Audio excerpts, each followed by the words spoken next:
When you think that you are done, you're only 40% into what your body's capable of doing. And that's just the limits that we put on ourselves.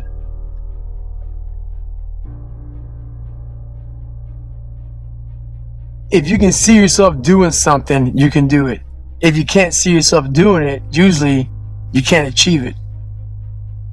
I always remember that, when I was younger in life, things that were hard or difficult, you sometimes back out of and you quit. And you wake up the next morning just feeling horrible.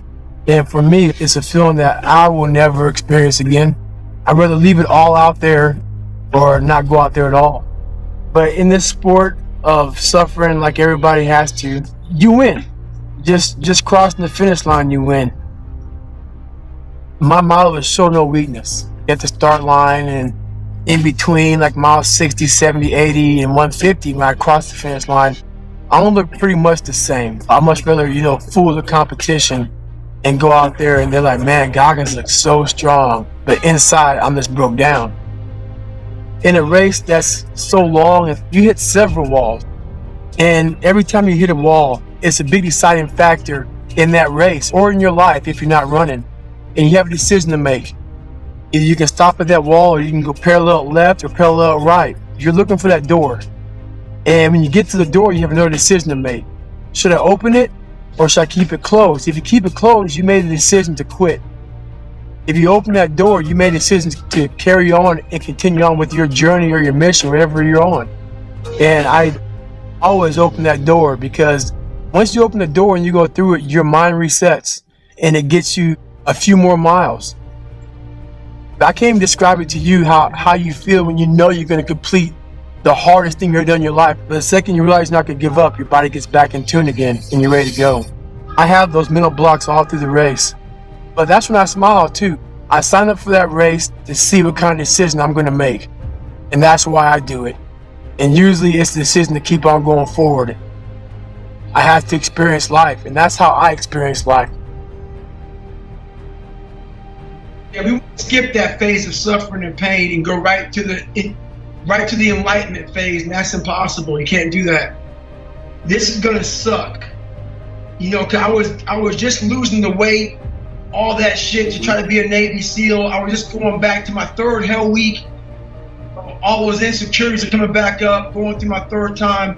I would basically tell myself, hey man, you're on the right path.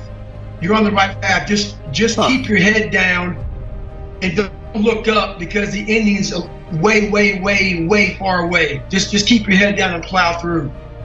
My biggest piece of advice I give everybody, man, is don't be afraid to be judged. Just don't be afraid to be who, and this is the honest God's truth. What got me in so much trouble in my entire life was I was so insecure. My life made me so insecure that I became afraid to be judged. And when you become afraid to be judged, you become afraid to live. The very first step that I took was literally going into my bathroom and looking into that dirty mirror and calling myself out. Whatever life did to me, whatever people who bullied me, whatever my dad, my mom, whatever I did to me, no one was coming back to save David Goggins. I had to realize that, okay, man, this is my rucksack of shit. And now I gotta carry this mug a long way. And I gotta start emptying it out. And it's just about you against you now. And ain't nobody coming back to save you. God's up there, but God's gonna look at you, smile and say, what are you made of? That's what's gonna happen. That's how I look at my relationship with God. What are you made of? Let me see now. You're gonna be fine. It's gonna hurt. You're not gonna wanna do it. You're gonna cry. You're gonna suffer. It's gonna be horrible. But it starts in that accountability mirror of, if you're fat, you cannot say anything besides that you're fat. If you're lazy, if you're a liar, if you're a cheater, if you're on drugs, if you're whatever you are, you must look in that mirror and be brutally honest with yourself and call yourself out for what you are and what you're not. And put sticky notes up on there about what needs to be changed. And every day of your life from now on moving forward, it starts with that accountability mirror about how am I going to change my life for the better. Well, the next step now is you got to now start fixing one of those problems. So for me, I had, God, dog, man, I had so many damn problems, man. I still have them today. It's about facing. So let's say you're fat. What has caused you to eat too much? So now you got to investigate this. A lot of people just don't have an eating disorder. A lot of people eat for comfort. A lot of people eat for depression. A lot of people eat because of their childhood, whatever. You got to now see, why am I depressed? Why am I here? People want to say, well, I need to work out more and stop eating so much. Yeah, that's how you fix that. But if you don't fix the damn root cause of the problem, which is usually a mental problem, you are off somewhere in your mind. Somewhere made you insecure or not happy. Something in there has caused you to be this way, and you're compensating it by eating too much damn food. You know, you lost pride in yourself. You lost confidence in yourself. It's all these things. So it's never as easy as, I need to go to the gym, hit the weights, and stop eating less.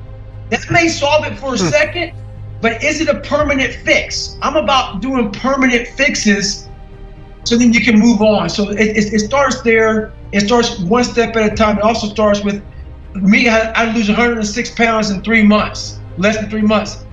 I couldn't take on that 106 pounds. Be proud of the small steps that you take along the journeys. So don't be like, oh my God, I only lost 5 pounds in 8 days or 20 days. No, be like, hey, I lost 5 pounds. Be proud of the fact that you're moving forward and not moving back. That's step 2. Small victories.